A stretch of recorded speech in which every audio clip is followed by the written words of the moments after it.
Las mismas cualidades que convierten el asesinato de JonBenét Ramsey en uno de los casos sin resolver más populares y notorios de la historia estadounidense son las mismas cualidades que generan algunos de los comentarios más tóxicos que he visto. Cuando mataron a JonBenét Ramsey, los medios de comunicación presentaron una narrativa muy clara en ese momento.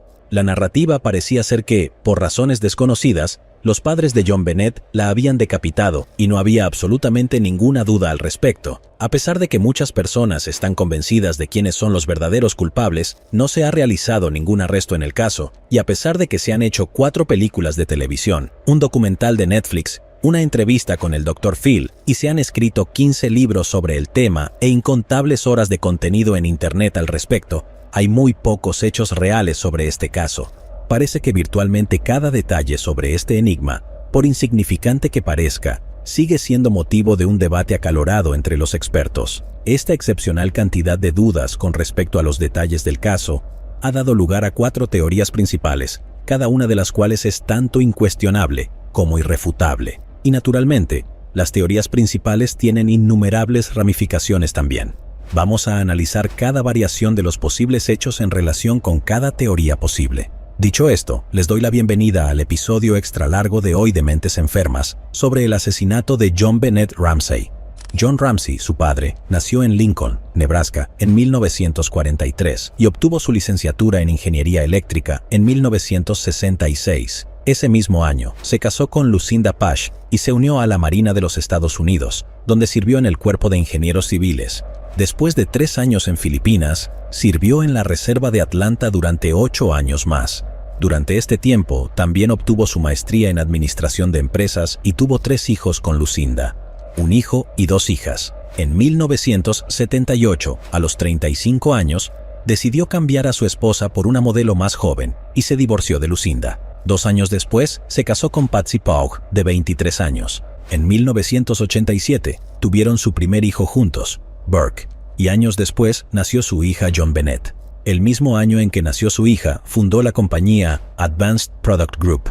Más tarde, sería una de las 3 compañías que se fusionarían para formar Access Graphics, una compañía de computadoras que se convertiría en una subsidiaria de Lockheed Martin. Al ser presidente y CEO de Access Graphics, se puede decir que John lo estaba haciendo bastante bien para sí mismo. En 1991, John y su nueva familia se mudaron a Boulder, Colorado, por motivos de trabajo. Al año siguiente, su hija mayor, Elizabeth, y su novio murieron en un accidente automovilístico. Lo chocante es que solo tenía 22 años. La mayoría de los informes indican que John tenía un estilo de crianza bastante distante, es decir, rara vez estaba en casa y siempre estaba trabajando. Esto le dio a Patsy mucho tiempo para mostrar preferencias y vivir a través de su hija. Con respecto a nuestra protagonista de hoy, nació el 6 de agosto de 1990. Era el orgullo y alegría de Patsy, y más importante aún, a diferencia del primer hijo de Patsy, JonBenét era una niña, lo que significaba que podía continuar con la tradición familiar de competir en concursos de belleza. Tanto Patsy como su hermana habían ganado el título de Miss West Virginia, y ella quería que JonBenét siguiera sus pasos como una forma de recuperar su antigua gloria. A decir verdad, probablemente suene extremadamente cínico, seamos realistas aquí, pero los concursos de belleza infantiles son extraños y espeluznantes. Es difícil imaginar que a un niño se le ocurra la idea de competir en uno de estos concursos por sí solo. Incluso si lo hicieran, si mi hija de 5 años se me acercara y dijera, me gustaría probar trajes de baño, ropa de noche y que mi apariencia física sea juzgada por adultos, la respuesta sería un rotundo, no, ahora ve a tu habitación mientras desconecto el internet. Sé que hay partes de ese país, predominantemente en el sur, donde los concursos de belleza son una cosa mucho más grande culturalmente, y cosas así se consideran más normales, pero siento que mi respuesta sería apropiada, tal vez incluso una reacción insuficiente. Obviamente, todavía existe la posibilidad de que los concursos fueran idea de Patsy, y que JonBenét realmente los disfrutara como una experiencia de unión con su madre, pero parece más probable que Patsy la presionara para participar en ellos. Pintaba mal amigos, pintaba mal tanto su padre como su medio hermano mayor, John Andrew Ramsey, La describieron como a una chica que le gustaba correr y jugar afuera con su hermano, aparentemente indiferente a la idea de ser una reina de belleza. Las personas pueden gustar de dos cosas diferentes, por lo que esto apenas es condenatorio. La evidencia más sólida proviene de JonBenét misma, una amiga de Patsy de Atlanta, y su hija, que tenía la misma edad que Burke, fueron de visita. Había una vitrina especial, hecha para exhibir los trofeos de los concursos de belleza de JonBenét. Y cuando la hija preguntó por ellos, JonBenét respondió: «No son realmente míos, son los trofeos de mi mamá». Ya sea que disfrutara de los concursos o no, era buena ganándolos. JonBenét ganó 7 concursos de belleza antes de cumplir la edad de 6 años. Todos los padres tienen un hijo favorito, y parece claro, a partir de evidencia como vídeos caseros, que JonBenét era la favorita de Patsy. Tal vez era porque podía revivir sus sueños de gloria en los concursos a través de su hija, o tal vez era porque Burke, bueno, en palabras inmortales de Hank Hill, ese chico no está bien, pero hablaremos de él más adelante. En la mañana de Navidad de 1996, la familia Ramsey se despertó para abrir sus regalos de Navidad. JonBenét y Patsy recibieron bicicletas, y JonBenét también recibió una gran casa de muñecas, en concreto, una de esas muñecas personalizadas que se suponen que se parecen a ti, pero ella no pensaba que se parecía en absoluto. El regalo principal de Navidad de Burke incluía un tren de juguete eléctrico y un Nintendo 64. Esta familia tenía dinero, así que seguramente recibieron muchos otros regalos pequeños, uno de los cuales mencionaremos más adelante, pero estos eran sus regalos principales. Fue un diciembre anormalmente cálido, con temperaturas en los 50 grados Fahrenheit durante toda la semana de Navidad. Hace 9 días había nevado casi 15 centímetros, pero con las temperaturas por encima del punto de congelación todos los días desde entonces, gran parte de la nieve se había derretido. JonBenét inmediatamente quiso montar en su nueva bicicleta, así que John quitó un poco de la nieve que quedaba del césped para que ella pudiera dar una vuelta con su nuevo regalo antes de prepararse para la fiesta. El resto del día, la familia la pasó en una celebración de Navidad en casa de un amigo. Era una fiesta aburrida de personas ricas, así que lo que probablemente sucedió no es muy importante o interesante. Lo único que importa realmente es que JonBenét estaba comiendo patas de cangrejo y no se sirvió piña en la fiesta. Cuando se fueron esa noche, la niña estaba agotada y se quedó dormida en el auto. En casa, John llevó a su hija dormida a su habitación y la puso en la cama con la ropa de la fiesta. La familia tenía que levantarse temprano al día siguiente para tomar el avión privado de John a Michigan para ver a sus otros hijos, así que todos se fueron a dormir. A la mañana siguiente, Patsy se despertó a las 5:30 de la mañana. Bajó las escaleras para hacer café y encontró en las escaleras una nota de rescate escrita a mano de 2 páginas y media. Solo leyó las primeras 3 oraciones hasta el punto en que mencionaba a su hija. Comprensiblemente, empezó a entrar en pánico y corrió a la habitación de JonBenét para comprobar si estaba allí. Por supuesto, amigos, no estaba allí. Así pues, a las 5:52 de la mañana, llamó al 911 para informar del secuestro. Patsy luego avisó inmediatamente a sus amigos e invitó a todos. Incluso sin haber leído la nota, uno pensaría que ella sabría que llamar tanto a la policía como a todos los demás que conoce va en contra de las reglas en estas situaciones. Pero bueno, John se despertó por todo el alboroto y leyó la nota de rescate completa. Burke dijo durante todo el incidente: ¿sería eso posible con su madre haciendo una llamada histérica al 911 y todos los invitados llegando poco después? Bueno, vivían en una mansión de 8 dormitorios y 11 baños, con una extensión de 1054 metros cuadrados, así que probablemente sí. 3 minutos después de la llamada al 911, llegaron 2 oficiales al lugar. Tomaron la nota de rescate tal como estaba y creyeron que se trataba de un secuestro. Acordonaron la habitación de JonBenét y buscaron señales de intrusión en el resto de la casa.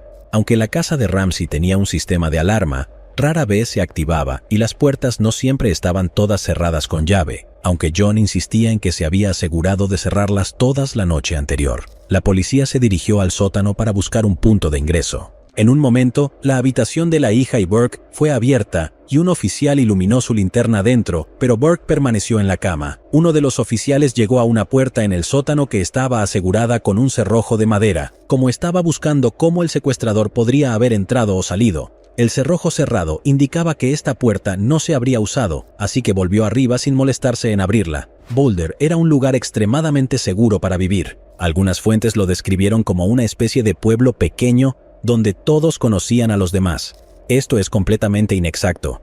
tiene una población de 100.000 personas, pero supongo que, si solo has vivido en lugares como la ciudad de Nueva York o Los Ángeles, podrías pensar que 100.000 personas es poco y reportarlo como tal.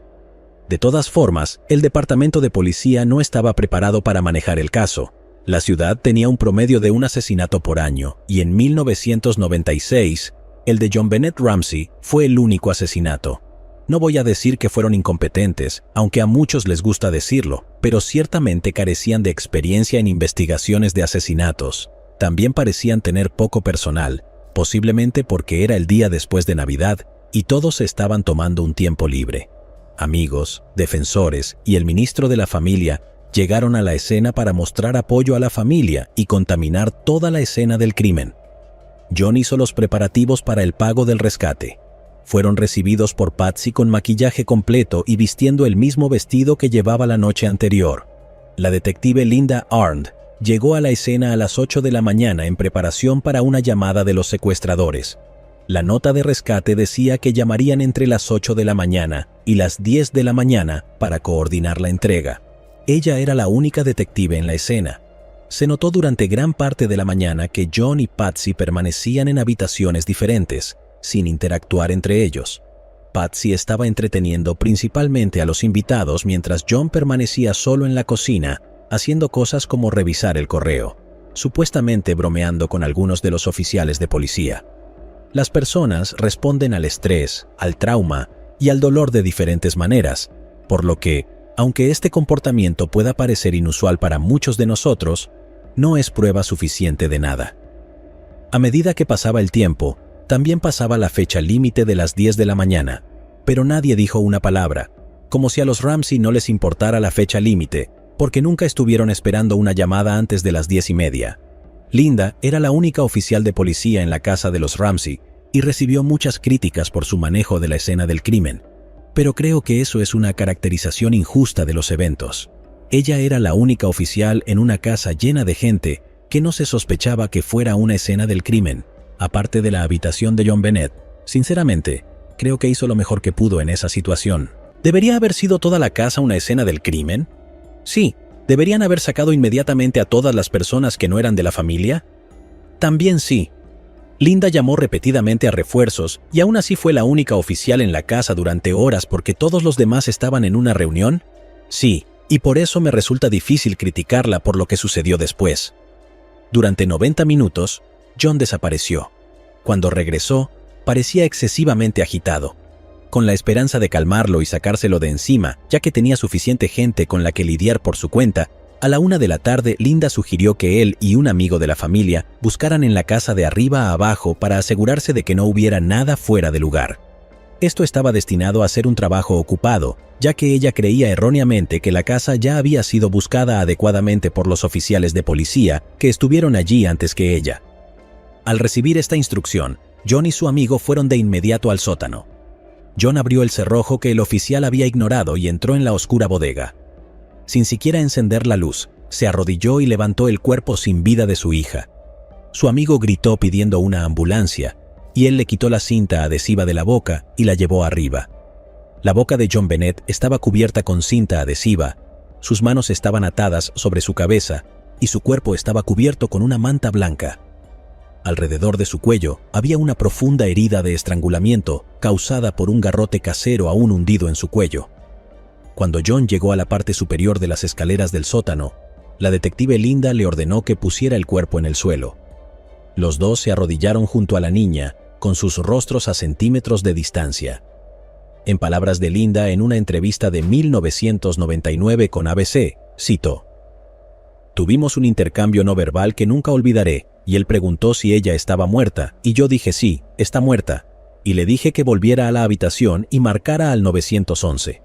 Mientras nos mirábamos, recuerdo guardar mi pistola junto a mí y contar conscientemente, tengo 18 balas, porque no sabía si todos estaríamos vivos cuando llegara la gente".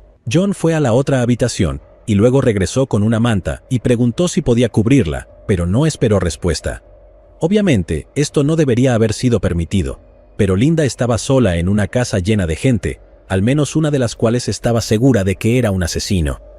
Es difícil culparla por intentar evitar esto, al igual que sería difícil culpar a un inocente John por querer cubrir a su hija en una casa llena de gente. La nota de rescate en sí es completamente ridícula, como dos hombres cayendo de una ventilación. Es el tipo de cosa que podría ser mejor explicada por el personaje de William Dafoe de Boondock Saints, quien deja una nota de rescate de 2.5 páginas, especialmente una escrita a mano. Las notas de rescate deberían tener 2 o 3 frases y estar hechas con recortes de revistas. Todo el mundo lo sabe. Nada en la nota es creíble en absoluto, y claramente es el resultado de alguien que ha visto demasiadas películas y estaba tratando de sonar como un villano de la pantalla grande, en lugar de un secuestrador de la vida real. Podría simplemente decir que es una nota de rescate falsa y dejarlo así, pero hay tan pocas pruebas reales en este caso, y considerando que toda la escena del crimen fue contaminada, eso no sería suficiente. La nota juega un papel importante en todas las diversas teorías sobre este caso, así que quiero asegurarme de que entiendas completamente su contenido al intentar decidir a qué teoría te suscribes. Cito: Señor Ramsey, escuche cuidadosamente. Somos un grupo de individuos que representan una pequeña facción extranjera. No lo son. Si fueran de una pequeña facción de cualquier cosa, no se identificarían como tal. Además, ninguna facción extranjera se identifica como extranjera, porque para ellos no son extranjeros, son canadienses o armenios o lo que sea. Incluso cuando viven en el extranjero, las personas rara vez se identifican personalmente como extranjeros. Es una apertura completamente extraña que pone inmediatamente en duda todo lo demás. Respetamos tu empresa, pero no el país al que sirve. La palabra empresa, expresada en inglés en la carta, está mal escrita, y antes de la palabra respetamos se pueden ver las palabras hacemos y no tachadas. Esto indica que originalmente el autor iba a decir que no respetan su empresa. Si bien el cambio es peculiar, la necesidad de mostrar algún tipo de respeto hacia la persona cuya hija secuestraron es aún más extraña. En este momento, tenemos a tu hija en nuestro poder. Nuevamente, poder en inglés está mal escrito. Este es el segundo error de ortografía en 2 frases. Parece que los autores están tratando de establecer al escritor como extranjero o poco letrado, algo que no se sustenta con la longitud de la carta. El resto de la carta está libre de estos errores, por lo que o se olvidaron de su plan o sintieron que ya habían establecido lo que necesitaban y que nadie notaría cuán evidentemente fuera de lugar estaban estos errores ortográficos. Ella está a salvo y sin heridas, y si quieres verla en 1997, debes seguir nuestras instrucciones al pie de la letra. Esto es claramente una mentira, ya que ahora sabemos que ella está muerta, pero también es innecesariamente teatral. Retire $118,000 de su cuenta. $100,000 estarán en billetes de $100 y los 18,000 restantes en billetes de $20. El tipo vive en un palacio, y su empresa acaba de publicar ganancias de $1,000 millones para el año. Entiendo que el dinero no lo es todo, a menos que sea extraordinariamente corrupto, pero si también conoce su nombre, también debe tener alguna idea de cuánto vale. Incluso si no tenían idea de quién era el tipo y fue elegido al azar, su casa es enorme. ¿Se tomaría la molestia de secuestrar a un niño de alguien que claramente tiene dinero por solo $118,000? ¿Y qué pasa con esas notas sobre las denominaciones? Es un completo sinsentido. Lo que no es absurdo es que John casualmente acababa de recibir su bono de Navidad de $118,117.50. Es una coincidencia notable. Ese es un número muy específico que muy pocas personas habrían conocido. O bien, esa facción extranjera es muy considerada y solo quiere llevarse su bono en lugar de dejarlo en bancarrota, ya que tanto respetan su negocio, o quieren hacer parecer que alguien de su empresa estaba al tanto del monto de su bono. Asegúrate de llevar un portafolio de tamaño adecuado al banco. La palabra portafolio, expresada en inglés en la carta como attaché completa con el acento en la E, es una elección extraña. Podría ser un intento de hacer que la persona parezca extranjera, o el trabajo de una persona adinerada que está tan desconectada de la realidad que no entiende que la mayoría de las personas no usan comúnmente palabras como attache. Esto también parece una referencia a la película Ruthless People. En la película, un secuestrador da instrucciones que comienzan con «escucha con atención», similar a esta nota. También especifican una marca y número de modelo para el maletín a utilizar, así como instrucciones sobre las denominaciones de los billetes. Todo esto es poco realista para un escenario de secuestro real, a pesar de lo que las películas quieran hacer creer al autor. Sin embargo, su afición por el cine se volverá aún más evidente más adelante. La entrega será agotadora, así que te aconsejo que descanses bien. Eres un secuestrador. ¿Por qué te importa si están descansados o no? Además, la nota fue dejada en medio de la noche mientras dormían. ¿No deberían estar descansados cuando la vieran? También es muy similar a una línea de la película Harry el Sucio. Si te vigilamos mientras obtienes el dinero temprano, podríamos llamarte temprano para acordar una entrega más temprana del dinero y, por lo tanto, una recogida más temprana de tu hija. La nota indica que de alguna manera están siendo vigilados, pero incluso si Patsy no hubiera leído la nota completa antes de invitar a todo el pueblo, John la había leído antes de que llegara alguien. Uno pensaría que estarían preocupados por haber violado los términos de la nota de rescate que alegaba que estaban siendo vigilados, pero no lo estaban. El autor también tacha la palabra entrega con respecto a John Bennett y la cambia por recogida. Siempre es como si el autor tuviera dificultades para recordar de qué lado de la nota se supone que está, o bien se dieron cuenta después de escribirlo de que ningún secuestrador entregaría realmente a su hija, exponiéndose a sí mismos, sino que simplemente la dejarían en algún lugar para que la recogieran después de obtener el dinero. Cualquier desviación de mis instrucciones resultará en la ejecución inmediata de su hija. También se le negarán sus restos para un entierro adecuado. Si a alguien le secuestran a su hijo, eso es suficiente incentivo para que paguen el rescate. La amenaza de negarle sus restos es otra inclusión desconcertante en esta carta.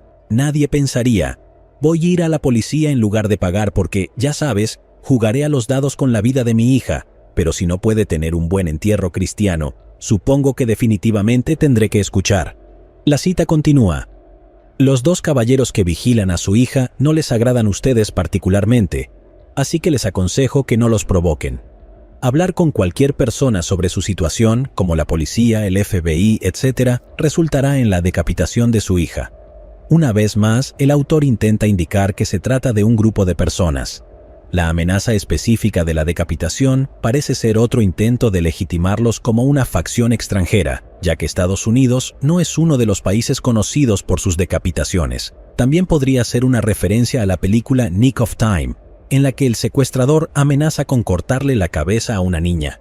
El detalle mucho más importante aquí es que las siglas FBI están escritas con puntos después de cada letra. Esto es extremadamente inusual e incluso va en contra de la guía de estilo moderna de AP. Si te descubrimos hablando con un perro callejero, ella muere. Si alertas a las autoridades bancarias, ella muere. Si el dinero está marcado o manipulado de alguna manera, ella muere. Si el dinero está marcado o manipulado de alguna manera, ella muere. Serás escaneado en busca de dispositivos electrónicos y si se encuentra alguno, ella muere. Una vez más, esto es sacado directamente de las películas. El ritmo repetitivo de si haces X, ella muere, proviene directamente de Ruthless People, y el comentario sobre matarla si hablan con un perro viene de Harry el Sucio. La cita continúa. Podrías intentar engañarnos, pero ten cuidado, estamos familiarizados con las contramedidas y tácticas de las fuerzas del orden. Si intentas superarnos, hay un 99% de probabilidad de que mates a tu hija. Sigue nuestras instrucciones y tendrás un 100% de posibilidades de recuperarla. En primer lugar, esta persona claramente no está familiarizada con nada más que las representaciones cinematográficas de las fuerzas del orden de Hollywood. Pero lo más importante, estás diciendo que hay una posibilidad. ¿Por qué diablos solo das un 99% de probabilidad de matar a John Bennett si intentan superarte? Tal vez el aumento del 99% al 100% en la línea siguiente sonaba más teatral para el autor, pero ¿qué nota de rescate propone que tienen a tu hija y que están casi seguros de que su plan funcionará? Alguien con muchas dudas sobre sí mismo. La cita continúa. Tú y tu familia están bajo constante escrutinio, al igual que las autoridades. Bueno, vaya, probablemente no deberían haber llamado a tanta gente por allí. Además, esto es 1996, no hay cámaras de seguridad para piratear. ¿Estás diciendo que estás estacionado afuera observando? ¿Podían ir a saludar? La cita continúa. No intentes cultivar un cerebro, John. Literalmente, esta es una cita de la película Speed. Es una frase tan extraña que es difícil imaginar que el autor no se diera cuenta de que alguien notaría de inmediato que, a pesar de la introducción formal, Parece que los secuestradores ahora conocen a John por su nombre de pila. La cita continúa. No eres el único gato gordo por aquí, así que no pienses que matar será difícil. No nos subestimes, John. Usa ese buen sentido común sureño tuyo. Ahora depende de ti, John. El uso de la frase gato gordo a menudo se señala como fuera de lugar para una facción extranjera, y aunque estaban en Colorado, parecían saber que John era del sur originalmente. Parece poco probable que pudieran conocer ese detalle sobre él y no entender que $118,000 eran una gota en el océano en comparación con lo que tenía en el banco. Al final, la carta estaba firmada como Victoria SBTC. No hace falta decir que las notas de rescate generalmente no incluyen firmas como en una carta formal. Es un poco difícil reclamar el anonimato de una nota de rescate cuando has firmado tu nombre en la evidencia. No se ha identificado ninguna organización relevante con esas iniciales y cualquier suposición sobre su significado generalmente carece de fundamento y es absurda. Si bien los oficiales iniciales en la escena tomaron la nota de rescate tal como estaba, los primeros investigadores que la vieron de inmediato la identificaron como una distracción. Quiero decir, solo escuchen esa completa tontería. El supuesto secuestrador cambió entre usar yo y nosotros, lo que indica que no podían llevar la cuenta de si debían ser un grupo de personas. Sin embargo, aunque el mensaje en sí mismo fuera insignificante, la nota como evidencia definitivamente no lo era. No solo era una nota larga escrita a mano, el culpable ni siquiera llevó la nota consigo. El papel resultó ser de un bloc de notas que pertenecía a Patsy y la pluma utilizada era una pluma de la casa. Sorprendentemente, ambos objetos fueron devueltos a donde pertenecían en la casa. Esto es una posible señal de comportamiento inusual, ya que un secuestrador no tendría realmente cuidado de dejar la casa en orden. Las únicas huellas dactilares en la nota pertenecían a Patsy, John y los oficiales de policía involucrados. Esto en sí mismo no significa mucho, ya que un intruso podría haber usado guantes todo el tiempo que estuvo en la casa, pero sigue siendo parte del contexto general. Ya que se sabía que la nota había sido escrita dentro de la casa, la longitud es un asunto bastante importante. La policía estima que habría tomado aproximadamente 21 minutos y medio escribirlo todo. Días después, la policía también encontraría lo que se llamó una nota de rescate de práctica. La nota de práctica solo contenía las palabras «Señor y señora Ramsey», pero fue arrancada del bloc de notas y tirada junto con la página debajo de ella, donde parte de la tinta se filtró a través de la página. Esto implica que la carta original iba a ser redactada dirigiéndose a ambos padres antes de que el autor reconsiderara y la escribiera directamente a John. Debido a que quien dejó la nota se tomó la molestia de escribir tanto, hay una muestra muy grande que se puede utilizar para el análisis de la escritura a mano. Si bien los testimonios de expertos en análisis de escritura siguen siendo permitidos en la corte, siguen siendo fuertemente criticados como subjetivos y pseudocientíficos. Objetivos o no, el resultado de estos análisis fueron bastante interesantes. Basados en las comparaciones con la nota de rescate y otras muestras de escritura, los expertos pudieron descartar tanto a John como a Burke como el posible autor. También descartaron a cualquier persona ajena a la familia que estuviera involucrada en el caso. La única persona que no fue descartada fue Patsy. No fue etiquetada como una coincidencia definitiva en la escritura, pero se encontraron más de 200 similitudes entre la nota de rescate y sus muestras de escritura. Entre ellas, la afición por los signos de exclamación y el uso de puntos y siglas. Sin embargo, lo más incriminatorio son las propias letras. Aquí tienes un ejemplo particularmente interesante de algunas de las similitudes al comparar la escritura. La muestra de Patsy está escrita claramente con una pluma de punta fina, por lo que las formas de las letras no serán coincidencias asombrosas aquí, aunque en muchos de los otros ejemplos sí lo son. Lo que es inusual es el agrupamiento de letras en las palabras. En ambos ejemplos, la letra E está unida a la letra L y la siguiente E está separada. El siguiente grupo de 4 letras están escritas unidas entre sí, con las 3 últimas letras aisladas. Hay muchos ejemplos de letras unidas tanto en la escritura de Patsy como en la nota de rescate, además de la forma general de las letras, pero este realmente resalta como algo específico de su escritura. Reitero que la escritura de Patsy no fue declarada como una coincidencia y simplemente no fue descartada, pero si ella no fue la autora, parece que el verdadero autor estaba familiarizado con la escritura de Patsy y estaba tratando de hacer que pareciera que ella la escribió. En este sentido, no necesitamos analizar cada palabra que fue hablada al 911. En cambio, piénsalo como jazz, tenemos que escuchar las palabras que no se dijeron al operador. Patsy llamó al 911 a las 5:52 de la mañana cuando el operador respondió. Patsy inmediatamente dio su dirección y dijo que tenían un secuestro. Hasta aquí todo bien, ya que todos aprendimos en aquel entonces a dar de inmediato nuestra ubicación y la naturaleza del problema al llamar. El operador intentó obtener información calmadamente, pero Patsy parecía frenética. Cuando le preguntaron por su hija, Patsy dice que tiene 6 años y es rubia.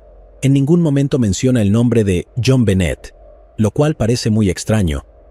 Pero en un estado genuino de pánico puede ser difícil organizar tus pensamientos y decidir qué detalles son los más importantes para ofrecer a la policía. El operador preguntó si la nota de rescate dice quién se llevó a John Bennett.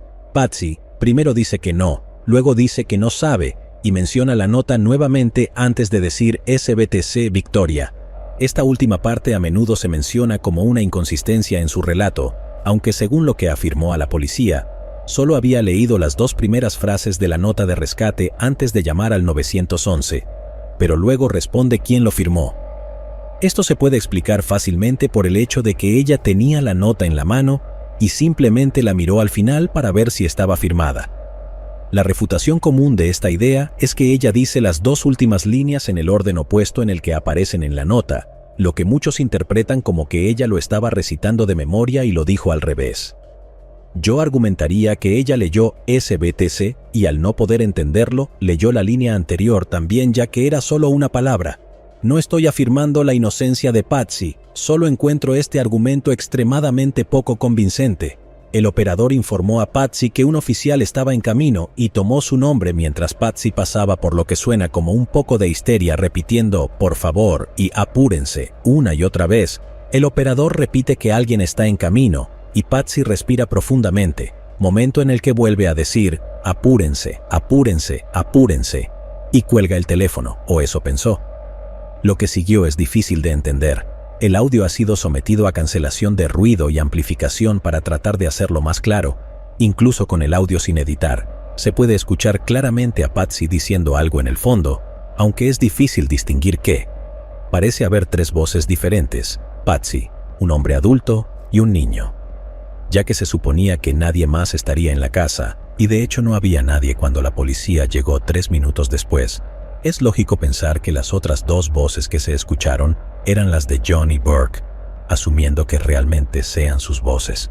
Existe cierta controversia de que puedan ser artefactos del proceso de edición realizado en la grabación, ya que lo que podemos escuchar parece ser una cinta analógica e incluso puede ser una copia de una copia.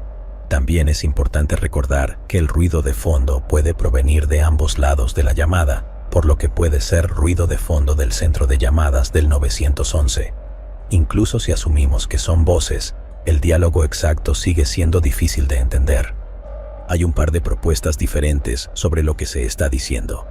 Si quieres intentar escuchar por ti mismo, te recomiendo pausar este video y tratar de encontrar el audio sin subtítulos para escuchar primero, ya que una vez que sepas lo que supuestamente está allí, lo escucharás cada vez, ya sea claro o no. Aquí hay una transcripción de lo que se cree que se dijo después de que Patsy dejara el teléfono pensando que estaba colgado. John, no estamos hablando contigo. Patsy, ¿qué hiciste? ¿Qué hiciste? Ayúdame, Jesús. Burke, ¿qué encontraste? ¿O me van a arrestar? En este punto, la llamada al 911 se desconecta. Otra cosa rápida sobre esta llamada telefónica. Al comienzo de la llamada, lo primero que dice Patsy es, necesitamos un policía. Especialmente con la pausa en su oración, suena mucho como si estuviera a punto de decir, oh, necesitamos una ambulancia para John Bennett, antes de recordar que se suponía que era un secuestro. Es posible que estuviera diciendo que necesitaba una ambulancia por instinto porque normalmente es para lo que se llama al 911. Seguro, todo es posible en este caso, por eso todavía está sin resolver. Lo único que parece que no debería ser posible es lo único que sabemos con certeza, la forma brutal en que John Bennett fue asesinada. Cuando John Bennett fue encontrada en el sótano, tenía una marca de estrangulamiento profunda alrededor de su cuello con el cordón del garaje todavía unido. La estrangulación fue la causa oficial de su muerte, pero no fue su única lesión. Aunque no parecía haber signos de ello al verla, John Bennett también sufrió una fractura de cráneo de aproximadamente 8 pulgadas como resultado de un traumatismo contundente severo. Eso es aproximadamente la longitud de toda su cabeza. El informe inicial indicaba que la fractura de cráneo ocurrió aproximadamente 1 hora y media a 2 horas antes de que fuera estrangulada hasta la muerte. Aunque hubiera sido fatal si no se hubiera tratado, otras pruebas sugieren que la fractura pudo haber ocurrido después de que ya estuviera muerta. Los rasguños en su cuello indican que puede haber estado luchando por soltar la cuerda alrededor de su cuello mientras se sofocaba y se encontró ADN debajo de sus uñas años después. John Bennett llevaba una camisa blanca de manga larga con una estrella plateada bordada, unos pantalones largos y ropa interior. Tanto los pantalones largos como la ropa interior estaban manchados de sangre y orina. Junto a su cuerpo había una bata de noche de Barbie que tenía sangre en ella, lo cual era evidencia de una lesión vaginal e inflamación crónica que podría ser indicativa de abuso a largo plazo, aunque este tipo de abuso no está establecido como un hecho y fue motivo de controversia entre profesionales médicos. No había nada que indicara una inserción de pene, pero definitivamente era una posibilidad alguna otra forma de abuso sexual. Se encontró que el área vaginal había sido limpiada con un paño. 2 conjuntos peculiares de lesiones eran 2 pares de marcas circulares, uno en su cuello y otro en su espalda. La lesión parecía tener el mismo tamaño y ambos conjuntos estaban a la misma distancia exacta. También se observó que las cuerdas atadas alrededor de las muñecas de John Bennett estaban sueltas y no habrían sido útiles para atarla realmente. También se cree ampliamente que fue atada después de su muerte como parte de la escenificación de la escena del crimen. La autopsia también señaló que lo último que había comido dentro de las últimas horas antes de morir fue piña. Había algunas muestras de ADN tomadas de John Bennett Ramsey. Se encontraron muestras en sus pantalones largos y ropa interior. Estas eran muestras muy pequeñas y durante años no pudieron ser analizadas. También se encontró ADN debajo de sus uñas, así como en la cuerda de estrangulamiento. Es extremadamente importante tener en cuenta que, en todos estos casos, el ADN encontrado era ADN de contacto. No se encontró sangre, saliva, orina o semen ajeno. El ADN de contacto es simplemente ADN de células de piel desprendidas y es algo extremadamente complicado. Se transfiere con mucha facilidad de una persona o superficie a otra y es muy difícil confiar en él, ya que hay demasiadas explicaciones inocentes para la aparición de ADN de contacto, independientemente de dónde se encuentre. A pesar de la naturaleza potencialmente inútil de este tipo de ADN, cuando se realizaron avances y se pudieron analizar estas muestras, se descubrió que el ADN pertenecía a una persona conocida como hombre no identificado. El ADN no coincidía con ningún miembro de la familia Ramsey ni con nadie conocido por ellos, y no estaba en la base de datos del FBI. Con esta información, en 2008, 2 años después de que Patsy muriera de cáncer de ovario, la fiscal del distrito de Boulder, Mary Lacey, exoneró públicamente a la familia Ramsey. Esto fue considerado prematuro por muchos expertos en ADN, pero tampoco tenía validez legal de ninguna manera. La investigación ha mejorado aún más desde entonces y ahora hay 2 conjuntos de ADN diferentes, además del de John Bennett, encontrados en su ropa interior. Se reveló que no solo el ADN en la cuerda de estrangulamiento, sino también el de la parte trasera de la bata de noche de Barbie y el de debajo de sus uñas no coincide con ninguna de las ubicaciones entre sí. La historia del ADN no ha terminado aún. John propuso que quería que se enviara el ADN para pruebas privadas en lugar de estar bajo el control del Departamento de Policía de Boulder. Ya sea culpable o inocente, más pruebas parece que no le perjudicarían. Si es inocente, por supuesto que quiere hacer todo lo posible para encontrar al asesino de su hija, sin importar cuán fútil parezca. Si es culpable, sabe que identificar el ADN puede dirigir las sospechas hacia otro lugar. Y si de alguna manera se identificara algo relacionado con él, bueno, ¿y qué? Todo es ADN de contacto y vivían juntos, por lo que hay innumerables razones no sospechosas por las que su ADN podría haber terminado en su ropa o artículos del hogar. No obstante, queda un poco más de evidencia por resolver antes de abordar las diferentes teorías. En primer lugar, el garrote fue hecho usando cuerda de nylon y uno de los pinceles de pintura de Patsy. El pincel de pintura se rompió en 3 piezas. La tercera parte del medio se usó para el garrote.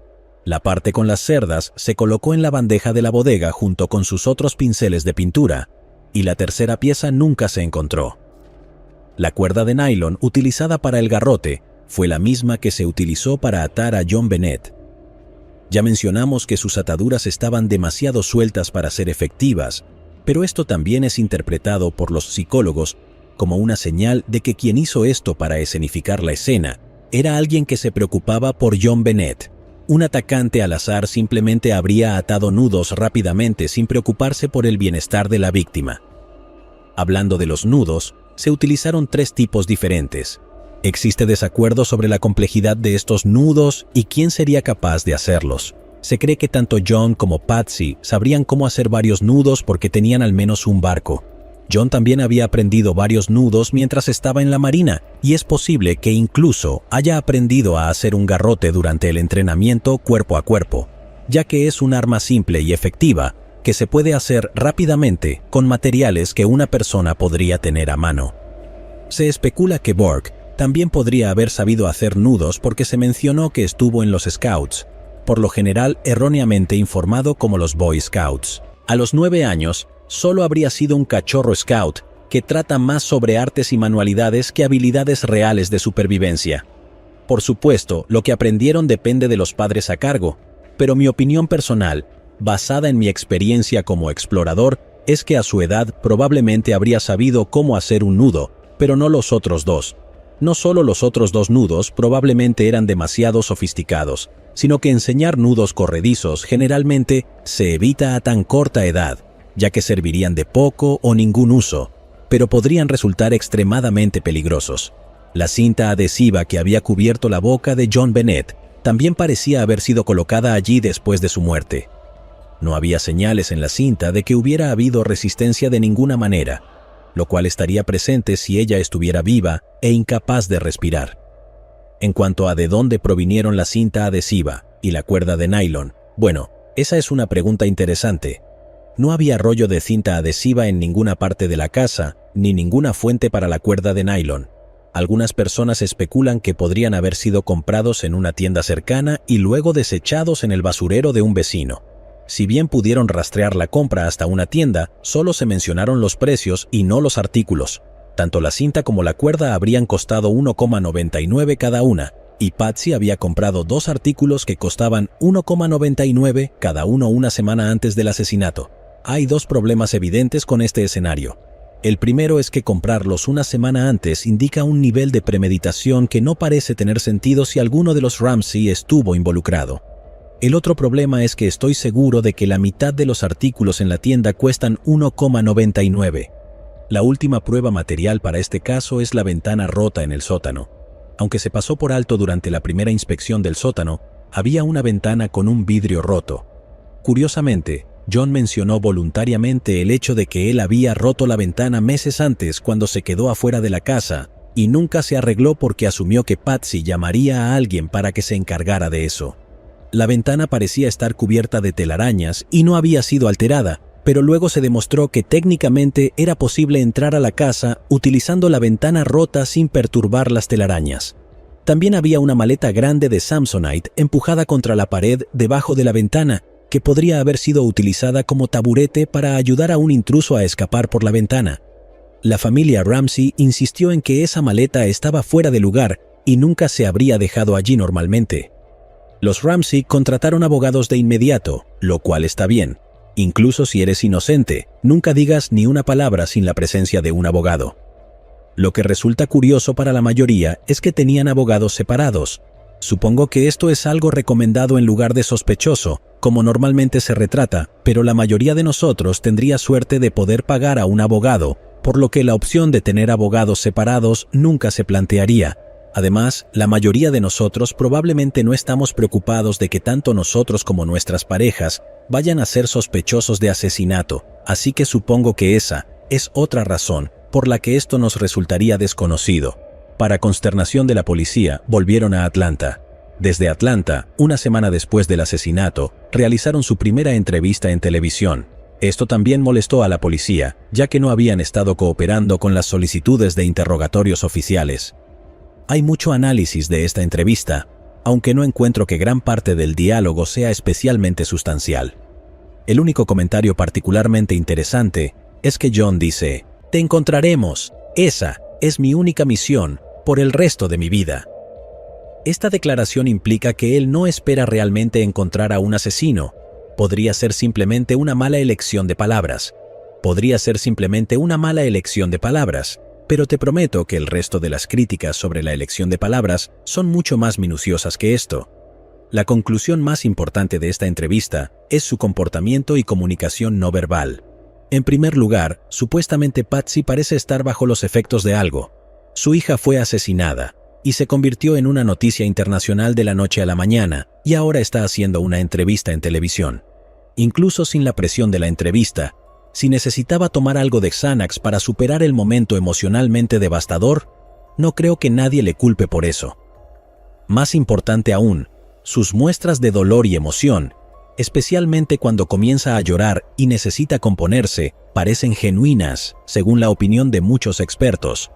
Por otro lado, las emociones de John son analizadas como falsas o engañosas. Ciertamente, hay razones para esto además de la culpabilidad.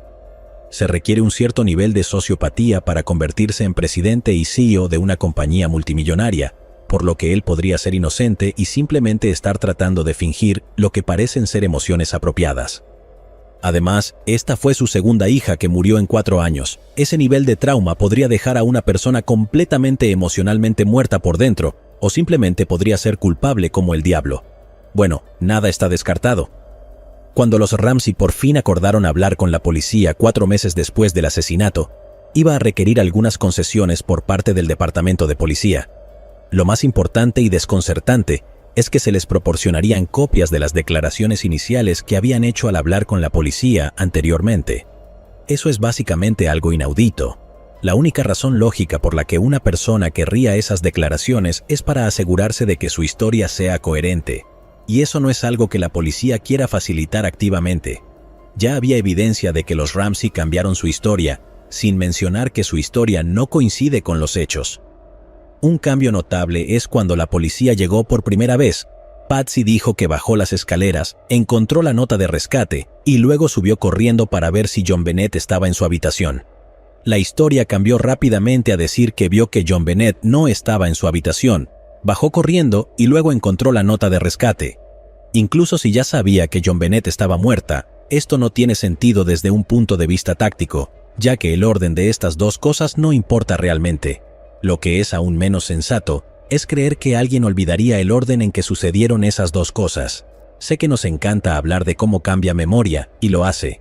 Si vieras a alguien comer un tazón de cereal, probablemente no podrían decirte si agarraron primero el cereal o el tazón de los gabinetes, aunque haya sucedido minutos antes. Pero este escenario es un poco diferente. Nuestros cerebros están programados para recordar el trauma como una herramienta de supervivencia. Se ha vuelto considerablemente menos importante a medida que la sociedad avanza, pero nuestros cerebros aún no se han adaptado a eso.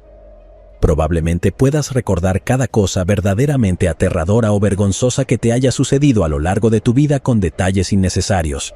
Esos recuerdos aparecen aleatoriamente en tu cerebro con mucha más frecuencia de la que te gustaría. Con algo tan poderosamente traumático como esto, definitivamente recordarías si tu hija estaba desaparecida y luego encontraste una nota de rescate, o si encontraste una nota de rescate y luego descubriste que tu hija realmente estaba desaparecida. Puede que estés en desacuerdo e incluso estés pensando algo como que ella está tratando de reprimir los recuerdos, pero hay mucho debate sobre si los recuerdos reprimidos existen o no. Yo mantengo mi posición de que no podría olvidar el orden de esas dos cosas, pero como dije, casi cada detalle de este caso está fuertemente discutido. Pero ahora por fin ha llegado el momento. Tenemos suficientes detalles relevantes para examinar las 4 teorías principales. Mientras entendemos por qué ninguna de ellas se ajusta perfectamente a los hechos del caso, los Ramsey llegaron a casa después de su fiesta. A pesar de su afirmación de llevar a John Bennett dormida directamente a su cama, no fue John Bennett. sino Patsy quien estaba exhausta e inmediatamente se fue a la cama sin molestarse en quitarse el maquillaje o cambiarse de ropa de la fiesta. John les dio a los niños un refrigerio nocturno, piña, y luego los envió a ambos a sus habitaciones. Uno de los grandes problemas con lo que sucedería a continuación es que no hay un motivo aparente si aceptamos que la inflamación crónica significaba que John Bennett estaba siendo abusada sexualmente y que su padre fue el perpetrador. Podemos especular cómo las cosas podrían haber salido mal en este caso en particular. Sin embargo, no había signos de lucha en la habitación de John Bennett, lo que hace menos probable que esto haya sido simplemente un incidente de abuso que salió mal. Sin que ella luchara de alguna manera, el motivo del asesinato se vuelve más confuso. Un abusador habitual de su propia hija preferiría mantenerla viva para un abuso continuo en lugar de asesinarla de forma repentina y violenta. Incluso si esto comenzó como un abuso que salió mal, la fractura de cráneo fue tan grave que casi con certeza no pudo haber sido algo tan simple como resbalar y golpear su cabeza en el suelo. Si algo así fuera suficiente para explicar la lesión en la cabeza, aún no explicaría el acto absolutamente brutal que condujo a su muerte por asfixia. Es realmente preocupante que incluso si John fuera un depredador, la motivación no solo para el asesinato, sino para un asesinato tan brutal, simplemente no tendría sentido. Esto es preocupante porque muchos otros detalles tendrían sentido. Independientemente de su motivo, con John Bennett muerta, John se encargó de escenificar la escena. Escribió la ridícula nota de rescate tratando de disfrazar la escritura como la de su convenientemente llamada esposa, Patsy. La lógica aquí sería que incluso si ella fuera sospechosa de alguna manera, era inocente, por lo que no habría evidencia que la relacionara con el crimen. Alternativamente, tal vez solo quería asegurarse de que la escritura no pareciera suya, y que nada más importara, o que la de ella fuera la única escritura que imitaría sin que pareciera demasiado inusual. Realmente no importaba porque en este escenario nunca se suponía que hubiera un cuerpo, y por lo tanto, la nota de rescate parecería más auténtica. Aunque John había dicho voluntariamente que rompió la ventana meses antes, en realidad la rompió esa noche. Se suponía que debía ser escenificada como el punto de entrada de los secuestradores, pero se estaba quedando sin tiempo y necesitaba ir a la cama antes de que su esposa se despertara. Tampoco podía arriesgarse a gatear por la ventana y cubrirse de suciedad y telarañas para luego volver a la cama en ese estado. Con el cuerpo de John Bennett escenificado y oculto en la bodega de vinos, él regresó a la cama. Lo único que quedaba era que Patsy se despertara y encontrara la nota y correría hacia él. Luego la enviaría a ella y a Burke a ir a quedarse en algún lugar seguro durante el día mientras él se preparaba para el rescate por su cuenta, tal como decía la nota. Esto le daría todo el día para deshacerse del cuerpo.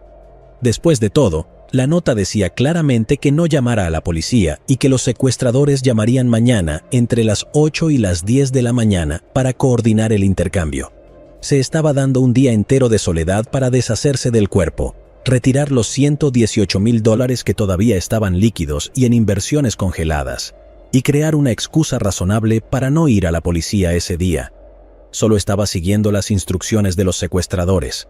Habría sido un plan casi perfecto, excepto por dos fallas fatales. La primera es que, si la persona despierta y encuentra una nota dejada durante la noche que menciona mañana, es probable que asuma que mañana, desde el punto de vista del autor, es en realidad hoy. La otra falla fue que no se dio cuenta de que Patsy querría tener a su bebé de vuelta y no se tomó la molestia de leer el guión especulativo de John para Netflix antes de llamar a la policía. Tampoco se tomó la molestia de consultar con él, lo que le habría dado la oportunidad de discutir todo el debate sobre mañana e intentar convencerla de que no llamara a la policía. Tan pronto como Patsy llamó al 911, John se dio cuenta de que estaba jodido. Había estado intentando escenificar el secuestro, y una gran parte de eso era romper la ventana y deshacer el cerrojo para proporcionar un punto de entrada plausible. Sin embargo, él nunca había gateado a través de ella, por lo que aún había telarañas intactas, y ciertamente no podía hacerlo ahora con la policía en camino. Esta ventana era una evidencia clara de que había habido una puesta en escena, así que ahora tenía que intentar deshacer la puesta en escena. Cerró la ventana e inventó la historia de que la había roto meses antes. Pasó bastante tiempo antes de que dijera que había bajado solo al sótano en un momento dado y que cerró la ventana y notó la maleta contra la pared, también dejada allí como parte de la puesta en escena, pero no mencionó ninguna de estas cosas a la policía en ese momento. Si alguien supuestamente irrumpió en tu casa y secuestró a tu hijo y encontraste un posible punto de entrada, ¿no crees que lo mencionarías a la policía? Más tarde, John afirmaría que al principio no le pareció inusual que la ventana estuviera abierta, ya que dejaban la ventana del sótano abierta para dejar entrar aire frío porque el sótano se ponía demasiado caliente. Hay un mundo en el que eso tiene sentido, pero no es un mundo en el que él rompió la ventana 4 meses antes. Una ventana rota es igual de efectiva para dejar entrar aire frío que una ventana abierta. El resto de la historia se desarrolló prácticamente como describimos anteriormente.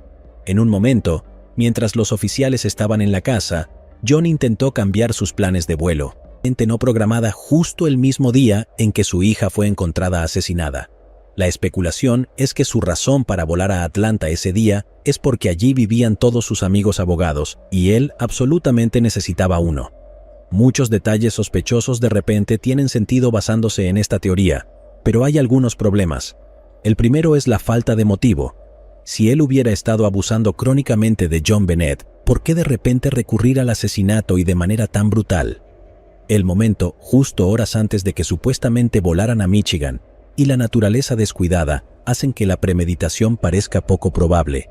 Pero ¿qué podría haber sucedido para desencadenar tal explosión violenta de repente? Incluso si fuera un sociópata vicioso, la brutalidad y naturaleza personal del asesinato no concuerdan con el cuidado que se dio a su cuerpo durante la puesta en escena. Las ataduras en sus manos estaban sueltas y estaba envuelta en una manta. Sería una cosa si simplemente la hubieran estrangulado con las manos, pero esas acciones indican un nivel de afecto hacia John Bennett que no parece posible en una persona que improvisaría un arma para estrangularla con la suficiente fuerza como para dejar marcas profundas alrededor de su cuello. También está el asunto de las pruebas y en algunos casos la falta de pruebas.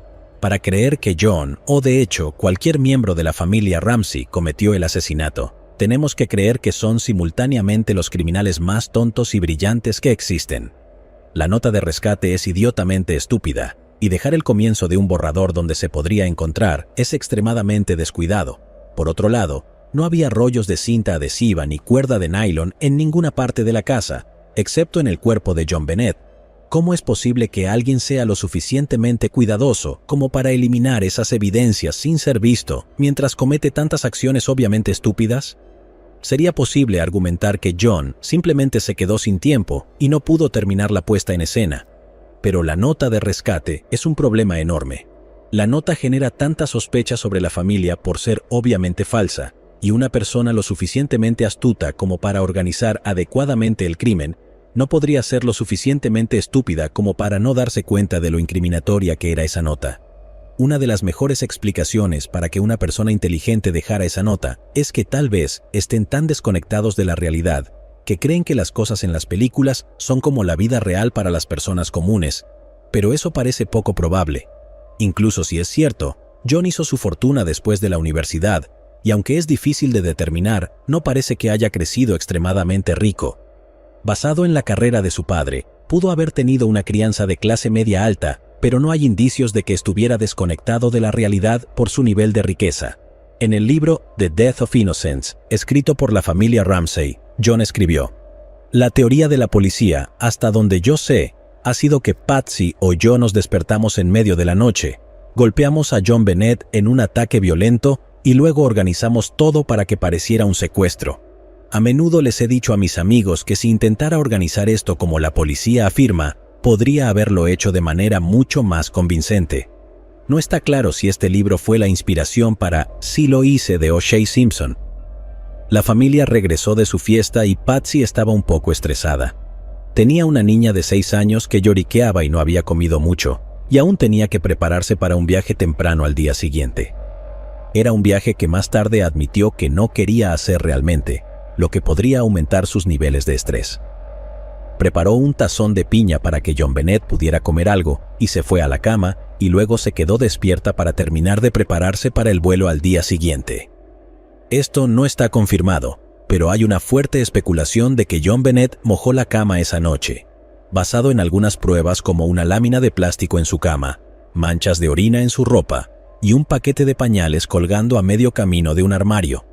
Se cree que este incidente, combinado con todo el estrés del día, provocó que Patty estallara en ira. Si bien un asesinato brutal no es normalmente el resultado de problemas para ir al baño, estos problemas pueden ser una causa importante de la ira parental. Inmediatamente encuentro este motivo sospechoso. Entiendo que estar muy estresado y tener un niño sucio no es agradable, pero ella también tenía 6 años y mojar la cama puede ocurrir a veces. Y no es agradable para el niño involucrado, así que no lo hizo a propósito ni por berrinche. Incluso si John Bennett tenía problemas crónicos de mojar la cama, como algunos han sugerido, esto parece ser lo menos importante para Patsy. Hay pruebas y testimonios de que Burke tenía problemas mucho más grandes para ir al baño y solía embarrar sus heces, especialmente en las cosas de John Bennett. Podrías argumentar que el estrés prolongado de la situación por fin afectó a Patsy, pero parece menos probable que el hecho de que la niña menor mojara accidentalmente la cama fuera el detonante final. De todos modos, según esta teoría, hubo algún tipo de estallido de ira de Patsy en el baño de John Bennett. La empujó con fuerza y su cabeza golpeó una superficie dura, como el borde de una bañera, causando la fractura del cráneo. John Bennett se desplomó en el suelo y Patsy creyó que estaba muerta. Aunque una llamada al 911 podría haberle salvado la vida en ese momento, Patsy creía que ya estaba muerta y temía la investigación que seguiría como resultado. Aunque la lesión había sido un accidente, llevó a su hija a la parte más remota de la casa con la esperanza de simular un secuestro que salió mal. Patsy agarró lo primero que encontró, uno de sus pinceles de pintura, y lo rompió para usar el mango como garrote. Lo apretó firmemente alrededor del cuello de John Bennett y la asfixió desde atrás para crear las marcas de estrangulamiento. Aunque aún estaba viva, John Bennett sufrió tanto trauma en la cabeza que no despertaría durante sus últimos momentos. Continuó con su escenificación, escribiendo la nota de rescate y colocándola en algún lugar donde sabía que John la encontraría. Sin embargo, el tiempo se le escapó y escuchó a John moverse arriba. Como aún no había regresado a su cama, tuvo que actuar rápidamente. Agarró la nota, gritó y marcó el 911. John bajó las escaleras sin tener idea de lo que había sucedido. Después de llamar al 911, Patsy invitó de inmediato a cuantas personas pudo, un acto deliberado de contaminación de la escena del crimen que dificultaría cualquier investigación potencial. John reconoció de inmediato la nota de rescate como escrita por su esposa y se mantuvo distante de ella toda la mañana. Desconfiaba de ella, pero aún no sabía exactamente lo que había hecho. Más tarde, por la mañana, cuando desapareció durante 90 minutos, es posible que haya encontrado el cuerpo. Cuando regresó, estaba conmocionado y parecía agitado, ya que había descubierto el cuerpo de su hija y comprendido que su esposa era la asesina. Ahora tenía que debatirse entre entregar a su esposa o mentir para defenderla. También temía que él mismo pudiera caer bajo sospecha si se revelaba que su esposa era la asesina, así que decidió guardar silencio. Cuando la detective Linda le dijo que buscara en la casa, él fue de inmediato a recuperar el cuerpo, sabiendo que no podía mantener la compostura al intentar ocultar su cuerpo, aunque decidió estar del lado de su esposa. Una vez más, esta teoría explica muchas cosas, pero no aborda otras. Aunque puede que no sea la más convincente, Patsy tendría un motivo más claro que John en esta situación. Puede parecer poco probable que Patsy se descontrolara porque su hija pequeña mojara la cama, pero no conocemos su estado mental exacto en el momento antes de enterarse, ni el estrés continuo de la supuesta enuresis crónica y las aventuras fecales de Burke, lo cual podría haberla desgastado al final. Esta teoría también ofrece una mejor explicación de por qué Patsy aún llevaba la ropa de la noche anterior y estaba completamente maquillada. Ella nunca se fue a dormir. También es más probable que la nota de rescate falsa haya sido escrita por Patsy que por alguien intentando disfrazar su escritura como la de ella, ya que la escritura es demasiado similar, pero nuevamente no definitivamente suya. Explica por qué en la llamada al 911 parece que ella comienza por pedir una ambulancia, pero luego se detiene y se corrige a sí misma, pidiendo en cambio a la policía. Hay un hecho simple que arroja muchas dudas sobre esta teoría en particular. Patsy llamó al 911, ignorando lo absolutamente ridículo del contenido de la nota de rescate. A lo largo de la nota está claro que no deben llamar a la policía de ninguna manera. Si Patsy fue la autora de la nota, y especialmente si pretendía que John la encontrara, es desconcertante que ella ignorara sus propias instrucciones y llamara inmediatamente a la policía, Tal vez en el momento en que escuchó a John moverse arriba, la gravedad total de lo que había sucedido y lo horrible de la nota que había escrito terminó hundiéndola. Tal vez se dio cuenta de que John reconocería de inmediato la escritura como la suya y necesitaba tomar el control de la situación. No tenía idea de lo que John haría cuando viera la nota y supiera que Patsy era quien la había escrito, así que no podía arriesgarse a quedarse sola con él. Necesitaba a la policía allí lo antes posible en un intento de llevar a John a su lado. Esta teoría tampoco explica las posibles heridas defensivas en el cuello de John Bennett, así como algunos otros detalles. Como dije, ninguna de las teorías encaja perfectamente. También, como dije, hay muchas variaciones sobre la teoría de que John o Patsy lo hicieron, y también hay teorías de que ambos la mataron, o que uno de ellos lo hizo y el otro intentó encubrirlo. No podemos cubrir todas las variaciones de cada teoría, pero al menos tienes una comprensión básica de las premisas principales de cada una de estas teorías. Sin embargo, hay un detalle que no ha sido abordado por ninguna de estas teorías, y ese es Burke. Burke, quien supuestamente estaba dormido en la cama durante todo el incidente. Burke, a quien se mencionó en entrevistas posteriores por la familia, fue despertado por Patsy corriendo a su habitación y gritando, «¿Dónde está mi bebé?», antes de llamar a la policía, pero supuestamente él nunca salió de su habitación. Burke, quien supuestamente sentía celos de su hermana, llegó al punto de manchar con sus heces una caja de dulces que ella recibió en Navidad. Se informa con frecuencia que Burke sentía celos de John Bennett, y esto no sería inesperado, ya que estaba bastante claro que ella era la favorita de Patsy, y John estaba demasiado ocupado trabajando como para estar allí mucho. También se informa que con frecuencia era culpable de ensuciar con heces y dejarlas como pequeños regalos, como prendas con heces depositadas en la habitación de John Bennett, o en un caso, heces del tamaño de una toronja dejadas en la cama de John Bennett, según una de las empleadas de la casa de los Ramsey. No se deben descartar, pero las dos cosas no están necesariamente relacionadas. Existen al menos 8 trastornos psicológicos diferentes en los que ensuciar con heces puede ser un síntoma, y Burke definitivamente es un poco raro, por lo que casi con certeza sufre al menos uno de ellos. No vamos a adivinar su diagnóstico, pero como dije, ese chico no está bien. Por lo tanto, esto podría haber sido un síntoma de uno de esos trastornos en lugar de un síntoma de sus celos hacia su hermana. Ahora, antes de adentrarnos en la teoría de cómo o por qué Burke lo hizo, hay 2 fotos importantes de la escena del crimen que debes ver. La familia regresó a casa después de su fiesta de Navidad, los padres se fueron a dormir y los niños se quedaron despiertos para jugar con sus juguetes o se escaparon de nuevo al piso de abajo después de ser acostados. Burke decidió prepararse un refrigerio, así que agarró una lata de piña en cubos de la despensa para hacer su refrigerio favorito, piña con leche, junto con un vaso de té dulce. Está claro que los Ramsey cometieron al menos un delito, permitir que su hijo con frecuencia consumiera piña con leche. Esto es el equivalente infantil de una mezcla de cemento, licor irlandés con jugo de lima, y si no entiendes por qué es asqueroso, asegúrate de dejar que tus amigos te vean beberlo para que puedan disfrutar de tu reacción. Te darás cuenta por la foto de la escena del crimen que un tazón de piñas y leche todavía está casi lleno. Tal vez los ojos de Burke eran más grandes que su estómago y no pudo terminarlo, así que lo dejó allí. Para esta teoría, sin embargo, su refrigerio fue interrumpido. La piña era la comida favorita de John Bennett, así que la hija favorita de Patsy corrió a la cocina y robó un trozo de piña del tazón, y Burke estaba furioso. Preparó el refrigerio por sí mismo, y su hermana pensó que tenía derecho a ir y robarlo, no mientras él estuviera presente.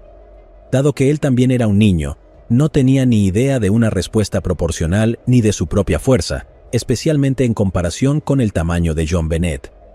Agarró la linterna de la encimera de la cocina y la estrelló con todas sus fuerzas en el cráneo de su hermana como venganza por robar su refrigerio. Si no te diste cuenta por la foto, esto no es una pieza de plástico de una linterna, es una Maglit. Las Maglits son esas linternas poderosas y resistentes con mucho peso. También son las linternas que llevan consigo los agentes de policía y que a veces usan en lugar de porras. El golpe de un objeto tan pesado, lanzado con tanta fuerza, hizo que el cuerpo de John Bennett cayera al suelo de inmediato. Burke agarró un trozo suelto de una vía de tren de la otra habitación para tocar a su hermana. Las pruebas mostraron que los conectores de metal de un trozo idéntico de vía de tren dejaron marcas muy similares a las que se encontraron en el cuello y la espalda de John Bennett, y los pares de marcas dejadas estaban casi exactamente a la misma distancia que las marcas encontradas en ella. Una crítica obvia sería que deberían estar exactamente a la misma distancia, no casi exactamente, pero podría verse afectado por la curvatura del cuerpo o por las vías de tren sueltas en el suelo que fueron pisadas y se doblaron ligeramente. Burke probablemente tocó a su hermana varias veces sin que ella mostrara ningún signo de vida. Quizás, al darse cuenta de la gravedad del ataque, llamó a sus padres, o tal vez ellos bajaron por su cuenta. De una forma u otra, los Ramsey bajaron y vieron a su hija en el suelo y, asumiendo que estaba muerta, enviaron a Burke a su habitación y le ordenaron que se quedara adentro pase lo que pase. Sabían que Burke no había querido matar a John Bennett y que era un niño, por lo que no iría a la cárcel, pero ya sabían que era un niño extraño, y después de este incidente seguramente se lo llevarían a alguna instalación psiquiátrica. Quiero decir, era solo un niño y no se daba cuenta de su propia fuerza, por lo que en realidad esto probablemente no sucedería, pero los Ramsey acababan de perder a uno de sus hijos, así que no estaban preparados para perder al otro. Pasaron el resto de la noche intentando simular el secuestro juntos. Patsy escribió la nota de rescate mientras John llevaba a su hija al sótano para simular el secuestro que salió mal. Envolvió el cordón alrededor del cuello de John Bennett y lo apretó, pero de repente todo se volvió aún peor. John Bennett abrió los ojos y comenzó a agarrar el cordón. ¿Qué diablos se suponía que debía hacer? Pensó que ella estaba muerta. Si supiera que estaba viva, simplemente podrían haber dicho que los niños estaban jugando bruscamente y que ella se cayó. Ahora que estaba viva, si llamaban al 911, no solo tendría que explicar cómo recibió una fractura de cráneo tan grave, sino también por qué John Bennett decía que se despertó con un cordón alrededor de su cuello, un cuello que ahora tenía marcas de ligaduras. Por instinto de autopreservación, John no tuvo más opción que terminar el trabajo. Cuando Patsy hizo la llamada al 911, Burke oyó sus gritos y no pudo evitar desobedecer las órdenes de sus padres y bajar. Hay un punto en el que supuestamente se puede escuchar la conversación en el momento de la llamada telefónica. Si se hubiera escondido en su habitación después de golpear a su hermana y los Ramsey hubieran encontrado a John Bennett por su cuenta, tendría sentido el intercambio de ¿qué hiciste?, seguido de ¿qué encontraste? Burke es apresurado de vuelta a su habitación antes de que llegue la policía y se le exige que se quede allí. Esta teoría tiene el motivo más creíble de todos los miembros de la familia Ramsey. Los hermanos pelean todo el tiempo, y la idea de que Burke pudiera estar lo suficientemente enojado por un trozo de piña robada como para golpear a su hermana con lo que sea que estuviera a su alrededor es bastante creíble. La narrativa se puede construir para encajar bastante bien con la mayoría de las pruebas. Sin embargo, cuanto más se ajusta la narrativa a las pruebas, más dudosa se vuelve. Si tenemos que explicar las posibles heridas defensivas en John Bennett debido a que John continuó apretando después de que ella se despertó, es realmente difícil de aceptar. Él estaba simulando un asesinato para no perder a sus dos hijos, pero si ella aún estaba viva, ¿por qué no salvar al hijo favorito y sacrificar al extraño? La motivación de Burke tiene sentido aquí, pero la motivación de los padres parece más ficción que realidad. No es imposible que sintieran que esto era necesario en lugar de llamar al 911, y tal vez pensaron que podrían aprovechar su riqueza y estatus en la comunidad para hacer que la gente creyera la mentira. O tal vez fue una decisión impulsiva de la que se arrepintieron de inmediato, pero era demasiado tarde para retractarse una vez que se hizo esa llamada al 911. Sin embargo, un dato interesante sobre la linterna es que la familia afirmó que no era suya. De todas las piezas de evidencia para impugnar, ¿por qué centrarse tanto en la linterna? Si tu respuesta es porque fue el arma del asesinato, eso solo lo hace más extraño. La mayoría de las personas tienen una linterna, así que eso no es raro o sospechoso, incluso si se descubrió que era la fuente de la fractura del cráneo. Si un intruso se hizo sentir como en casa y usó su pluma y papel para tomarse su tiempo escribiendo una larga nota de rescate, ¿qué lo detendría de usar algo de la casa como arma? Negar tan enérgicamente que la Maglite les perteneciera no parece tener mucho sentido. También está la posibilidad de que realmente no fuera de ellos. La linterna podría haber pertenecido a un oficial de policía que la dejó allí, o podría haber sido dejada por un intruso. Y por supuesto, necesitamos hablar más sobre la piña. cuando por fin interrogaron a Burke, siendo un niño, fue extraño. Él ya era un poco extraño de por sí, pero esto fue diferente. Parecía como si hubiera sido intensamente entrenado o como si hubiera captado por su cuenta escuchando las conversaciones de sus padres que la piña era una señal de culpabilidad. Cuando lo interrogaron sobre los bocadillos que disfrutaba su hermana, se esforzó por mencionar solo bocadillos sin piña, incluso cuando la pregunta se limitaba explícitamente a las frutas. Hubo una pausa muy larga antes de que admitiera, tal vez piña, tal vez. También le mostraron la foto de la escena del crimen que mencionamos anteriormente, la de la leche con fruta, y le pidieron que la describiera. Burke dijo que se parecía a su mesa del comedor y confirmó que la casa de jengibre en la imagen era una que él y John Bennett habían hecho juntos. Cuando le preguntaron qué había en el tazón junto a la piña, lo miró durante mucho tiempo y dice, «Oh», y luego continúa describiendo el vaso con una bolsita de té en él, en su lugar. Esto es muy sospechoso, pero no necesariamente apunta a la culpabilidad de Burke. Incluso si no estuvo involucrado, puede haber recibido instrucciones de no mencionar la piña. Recuerda que, en la línea de tiempo original de los eventos, John Bennett se quedó dormida en el auto y John la llevó a la cama de inmediato. Si ella comió piña en la casa esa noche, significa que la historia era una mentira. Los Ramsey continuarían contradiciendo su versión varias veces, pero la piña seguía siendo un punto de discordia como indicador temprano de que estaban mintiendo, además de proporcionar el motivo más claro para que alguno de los miembros de la familia atacara a John Bennett. Mientras hablamos de Burke, hay otra cosa que debe mencionarse, y es su entrevista con el Dr. Phil en 2016. Burke es muy criticado por esta entrevista, y muchas personas dicen que parece culpable como el pecado como resultado, pero tengo que estar en desacuerdo. Uno de los elementos clave de la entrevista que a la gente le resulta inquietante es la sonrisa de Burke. Tiene esta gran y extraña sonrisa durante toda la entrevista. Me encantaría poder mostrarles a todos su gran y estúpida sonrisa, pero si usamos siquiera un cuadro de Dr. Phil, su equipo de derechos de autor reclamará este video antes de que termine de subirse. Pero respecto a la sonrisa de Burke, el nerviosismo y otros comportamientos aparentemente extraños, mi opinión personal es simplemente dejarlo pasar. En primer lugar, probablemente sea neurodivergente de alguna manera. En segundo lugar, es una situación extremadamente incómoda para alguien, especialmente alguien que no está acostumbrado a hacer entrevistas. Además, su vida prácticamente terminó a los 9 años. Ya solo era el hermano de John Bennett antes de todo eso. Y desde el día en que fue asesinada, él ha sido visto solo como el hermano de John Bennett, el asesino de John Bennett o el hijo del asesino de John Bennett. Los tabloides y los paparazzi convirtieron la vida de la familia en un circo mediático durante años. Ah, sí, esta entrevista se emitió el mismo día que un documental de la CBS acusaba directamente a Burke de asesinato. Dado todo esto, creo que podemos dejar pasar su incomodidad social con el Dr. Phil. Eso no lo absuelve de sospecha. Solo significa que la entrevista no prueba nada.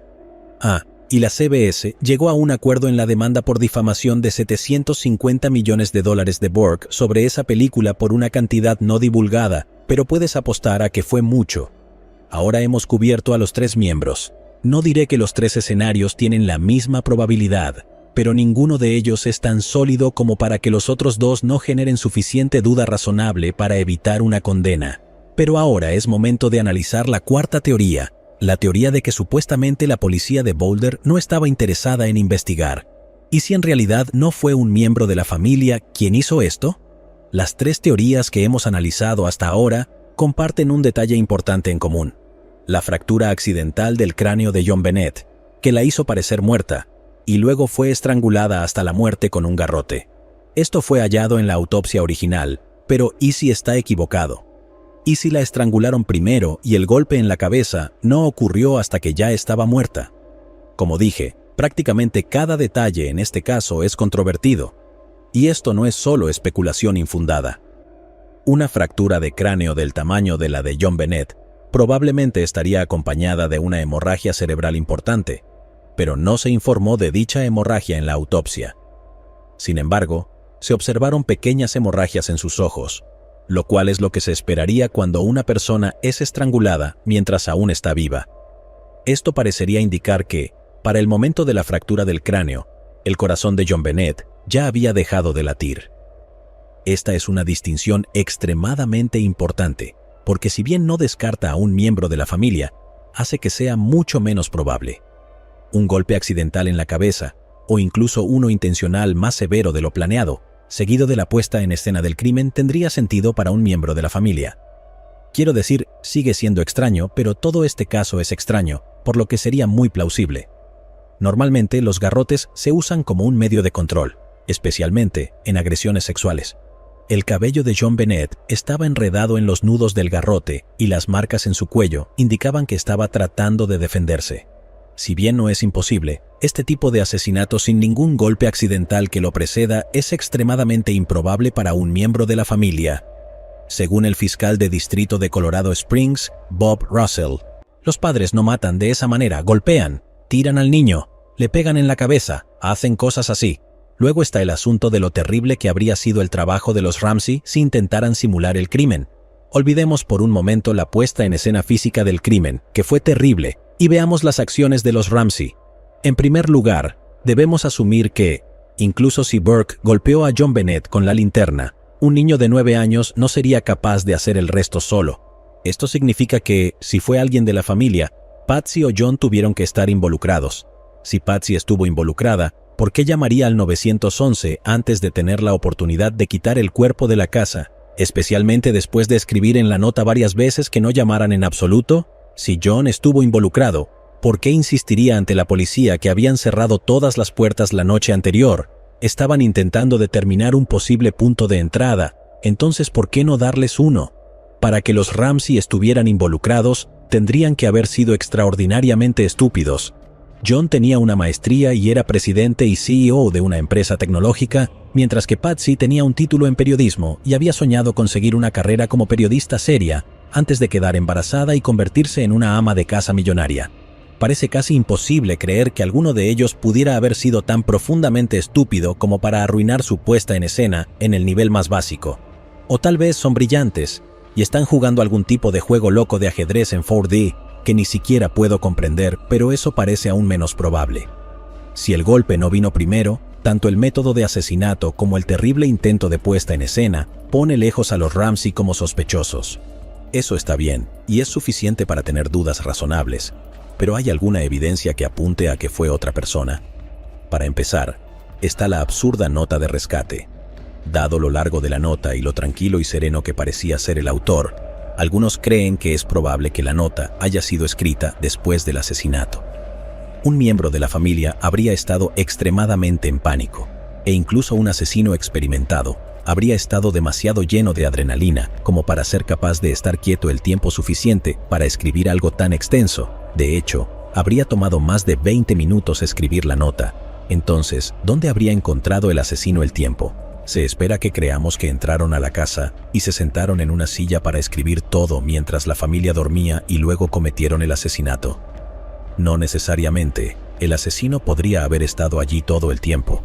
Incluso si todas las puertas estaban cerradas con llave esa noche después de la fiesta, un intruso podría haber entrado a la casa mientras estaban en la fiesta.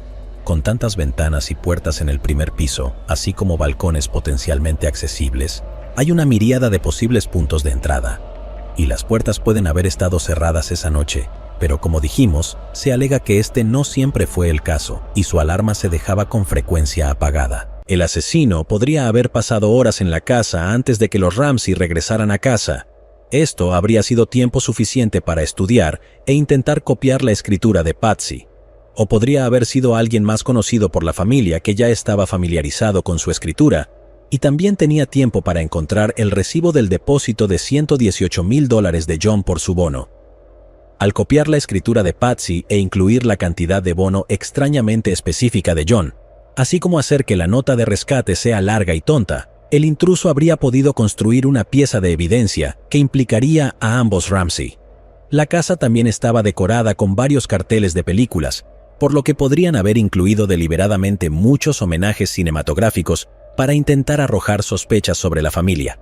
En este escenario, el intruso podría haberse escondido en el dormitorio de invitados, ubicado justo al lado del dormitorio de John Bennett. La ventana tenía una vista perfecta del camino para ver cuándo los Ramsey regresaban de la fiesta, y también estaba obstruida por un árbol. lo que dificultaba que los vecinos curiosos o transeúntes vieran que alguien estaba en la ventana. El baño del dormitorio de invitados tenía 2 cajones parcialmente abiertos, algo que parecía fuera de lugar para una casa que regularmente era atendida por empleadas domésticas. Además, se encontró una cuerda de escalada en la habitación. No se ha determinado el origen de esta cuerda, pero supuestamente no pertenece a los Ramsey. Es posible, como sugirió John, que pudiera haber pertenecido a su hijo John Andrew de su matrimonio anterior, quien solía usar frecuentemente la habitación de invitados y disfrutaba de acampar y cosas por el estilo. Pero la cuerda sigue siendo desconocida. También está el asunto del ADN. Mencionamos antes que el ADN de un hombre no identificado que estaba en la ropa de John Bennett, específicamente en ambos lados de la cintura de sus calzoncillos largos, así como mezclado en 2 gotas de su sangre que se encontraron en su ropa interior. Se cree que el sangrado es el resultado de una agresión sexual, por lo que este ADN de contacto podría provenir de alguien que le bajó los calzoncillos y otras cosas. También está el asunto de las marcas en la espalda y el cuello de John Bennett. Se ha sugerido que estas fueron causadas por una pistola eléctrica, específicamente el taser de aire. Esta afirmación en particular ha sido objeto de mucho debate. AirTaser afirmó que su taser no podía dejar las marcas encontradas en John Bennett y que sería imposible que haya 2 conjuntos de marcas perfectamente uniformes en un niño que se retorcía, independientemente de lo que el Departamento de Relaciones Públicas de la empresa tuviera para decir. Todo el mundo debería saber que el término pistola de aturdimiento es incorrecto, ya que las taser no aturden literalmente a una persona, sino que hacen que los músculos de la persona convulsionen y normalmente provoca muchos gritos. El argumento era que cuando se usa en una niña de 6 años, la haría desmayarse en lugar de los efectos que vemos en los adultos que son atacados con ellas. Afortunadamente, esta teoría nunca se ha puesto a prueba porque, buena suerte tratando de pasar ese experimento por el comité de ética. Pero eso también significa que no hay evidencia para descartar tal afirmación. Entonces, si fue un intruso, ¿quién podría haber hecho algo así? Bueno, hay muchas teorías. Podría haber sido un amigo de la familia, alguien que conocía el mundo de los Ramsey.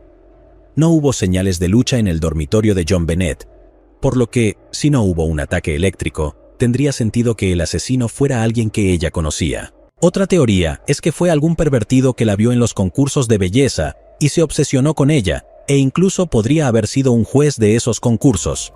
De hecho, hubo 2 pedófilos convictos que confesaron su asesinato.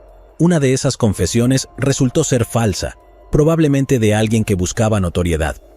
El otro hombre confesó en varias ocasiones, más recientemente desde la cárcel en 2019. Había estado en el radar de la policía de Boulder desde al menos el 2000, pero parecen no estar convencidos por sus confesiones.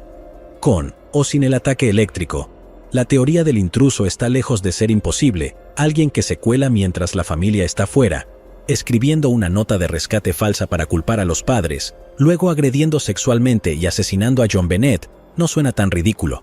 De hecho, hay un hombre para quien era la teoría principal. Si la nota de rescate suena como si perteneciera a una película, Lou Smith es el detective de esa película. Lou Smith había sido detective en un condado diferente en Colorado, pero 3 meses después de la investigación del asesinato de John Bennett, el fiscal del distrito lo sacó de su retiro para trabajar en el caso. Presumía de una carrera con más de 200 investigaciones de asesinato con una tasa de condenas del 100%. Lou Smith era el tipo, no el tipo que Boulder quería. Para dejarlo claro, una tasa de condenas del 100% en más de 200 casos es increíble. No quiero decir, wow, eso es increíblemente asombroso. Quiero decir que no lo creo.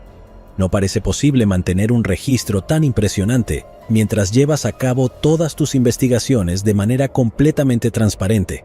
Estuvo involucrado en varios casos de alto perfil, así que tal vez realmente era tan bueno como dicen.